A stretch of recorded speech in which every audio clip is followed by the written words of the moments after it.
throughout human history, there has been a fundamental desire to seek out a divine power that can provide meaning and purpose. The creation of gods has always been a consistent aspect of human culture, addressing the existential need for direction in the face of life's challenges. In earlier times, polytheistic belief systems worshipped multiple gods, representing various facets of life and nature. As society evolved, monotheistic religions such as Christianity, Islam, and Judaism emerged, replacing the belief in multiple gods with the worship of one supreme god. Yet, a notable transformation occurred during the Enlightenment era, when the predominant view of religion underwent a profound shift, particularly Christianity in Europe. Friedrich Nietzsche's statement, "God is dead," highlighted this gradual decline of religious authority in people's lives, and marked a turning point. Traditional beliefs that once shaped our worldviews have come under skepticism and criticism, leaving individuals in the Western world with a crisis of meaning. As a response to this existential turmoil, the idea of self-deification has emerged as a possible solution for creating new, sustainable meaning. According to this concept, humans must embrace becoming gods and take responsibility for shaping their destinies and defining their values. This is definitely not to be taken literally. It is only an effective solution when taken metaphorically. This means in terms of creation, guidance, and direction. In his book, Thus Spoke Zarathustra, Friedrich Nietzsche conveyed this message through his literary creation, the prophet Zarathustra. In this video, we will delve into the solution that Zarathustra offered to the people after proclaiming the death of God. In Thus Spoke Zarathustra, the prophet emerges from a decade of solitary living on a mountain with two animals. Tired of his solitude and overflowing with wisdom, he descends to a town to share his gathered wisdom on life and the human condition. "Behold, I'm weary of my wisdom, like a bee that has gathered too much honey. I need hands outstretched to take it."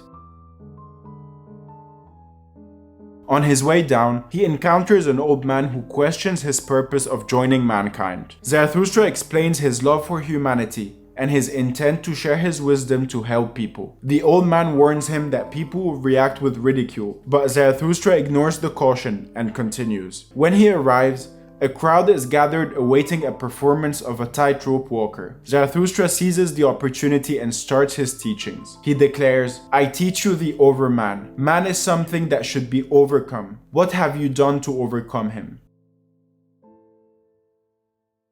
Despite his intentions, his first speech falls flat as the audience is disengaged and ridicules him, as warned by the old man. So first, let's try to understand his message.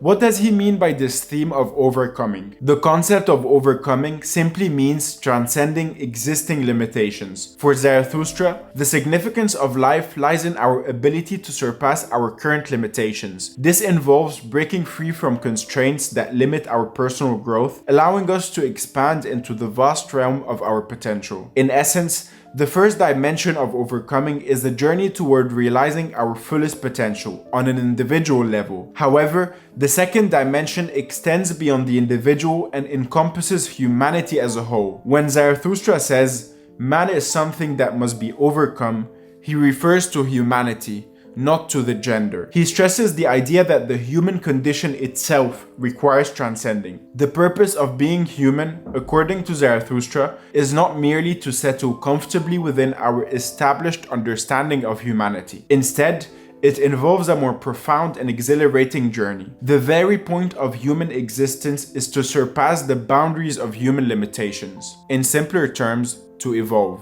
You might directly draw a parallel with the Darwinian theory of evolution when we talk about the idea of overcoming, about transcending humanity, about evolution in general. However, Nietzsche's concept of overcoming differs from a simplistic Darwinian model. While the latter focuses on physical changes and adaptations such as changing skin color or growing an extra finger, Nietzsche places paramount importance on the subjective experience. In other words, overcoming is primarily about how we see the world and not just physical evolution.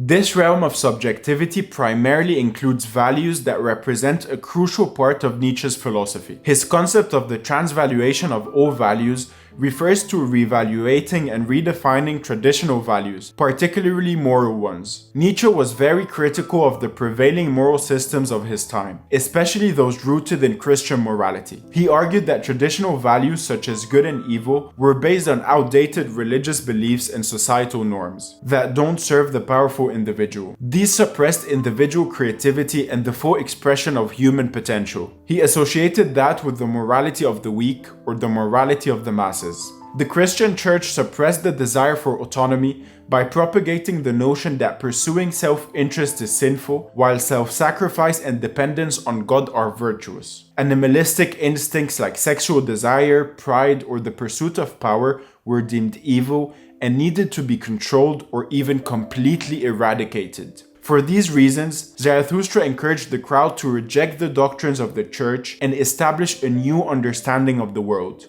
This new worldview prioritizes the individual's aspiration to self-actualize and express himself. To achieve this ideal, he proposed that a new set of values must be created to replace the old ones. These would mainly celebrate individual creativity, strength, and self-expression. The process of value creation involves two aspects. The first consists of examining our current values and recognizing their strengths and weaknesses to open the door to a more refined system of values. The second part doesn't only consist of improving our old values or swapping them for new ones. It consists of a deeper change that fundamentally alters the very process of valuing itself. And changing the process of valuing requires a fundamental shift in our relationship with the world. It's not just about acquiring new preferences or adjusting the hierarchy of values. Instead, it involves a more profound transformation in the cognitive and emotional mechanisms that form the foundation of our entire value system.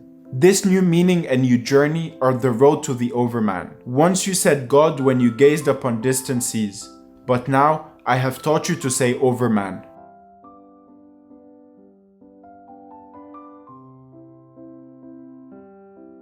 The Overman is what we become once we have overcome ourselves. It is the ultimate form of man and the human embodiment of divinity. The Overman overcomes nihilism by creating his values and focusing on this life, not the afterlife. He relies solely on himself as a creator, putting all his faith in his abilities, which refers to the principle of self-deification. Metaphorically speaking. In some sense, the Overman is the successor of God. He embodies the art of self-improvement, going beyond the conventional human limits and facing life's challenges with enthusiasm. He doesn't settle for mediocrity and fearlessly embraces the thrill of living on the edge. In other words, living dangerously. According to him, happiness stems from a tangible increase in personal strength and the successful overcoming of obstacles and himself. The Overman, representing the pinnacle of joy, emerges as the ultimate purpose of life. However, Zarathustra acknowledged that this human ideal is an ambitious target and far beyond our reach, and that's why he suggested we act as bridges to the Overman. In other words, by striving to attain this ideal, we will pave the way for even better types of people to emerge in the future. This is the collective dimension we saw earlier involving humanity as a whole. Now back to the book. Regardless of what Zarathustra says, the crowd isn't paying attention to his speech, so he tries a different strategy, a smarter strategy. He creates an anti-vision, a warning to the crowd of the imminent danger in Western culture. He introduces the Lastman as an opposite of the Overman. The goal is to confront the crowd with a potential danger so disgusting that will compel them to take action and move away from it. I tell you, one must still have chaos in oneself to give birth to a dancing star. I tell you, you have still chaos in yourselves. Alas, there comes the time when man will no longer give birth to any star. Alas, there comes the time of the most despicable man, who can no longer despise himself. Lo, I show you the last man. The Lastman is the archetypical passive nihilist. He describes an individual who clings desperately to their current state, resisting any change or transformation. This person is so resistant to the process of overcoming that they become the very last man to transcend their humanity. Without any ambition or meaningful goals to strive for, the Lastman has no vision or ideal to motivate him to improve himself. He remains stuck in his comfortable lifestyle, yet feels unhappy and unfulfilled. He's weary of life, avoids taking risks, and only seeks out comfort and security. The last man is incapable of building and acting upon a self-actualized ethos. He doesn't challenge the status quo or challenge anyone or anything for that matter. Every action he takes is for the sake of maintaining an easy life. In the pursuit of equality, the last man chooses to embrace mediocrity and eradicate his uniqueness, striving to become like everyone else. For him, conformity is the ideal way to ensure that everyone remains average and no one surpasses the norm. In other words, no one surpasses him. Zarathustra fails in his attempt, and instead of repelling and manipulating the crowd into pursuing the goal of the Overman, they take him literally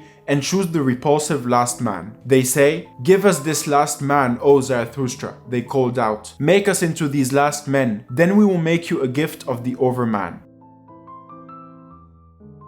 The prophet realizes that his profound message isn't understood or appreciated by the crowd. Thus, he decides to change his mission. Instead of trying to give the crowd with his wisdom, he is only going to look for the select few who are capable of overcoming themselves and transcending their humanity. Zarathustra came to understand that the journey to greatness is unfortunately not meant for everyone. The same thing applies to Nietzsche's philosophy. His book, Thus Spoke Zarathustra, is not intended for everyone either. The subtitle of the book is a book for all and none, suggesting that it's only for a small percentage of people, the people who are courageous enough to take risks and engage in a genuine process of transformation and self-discovery.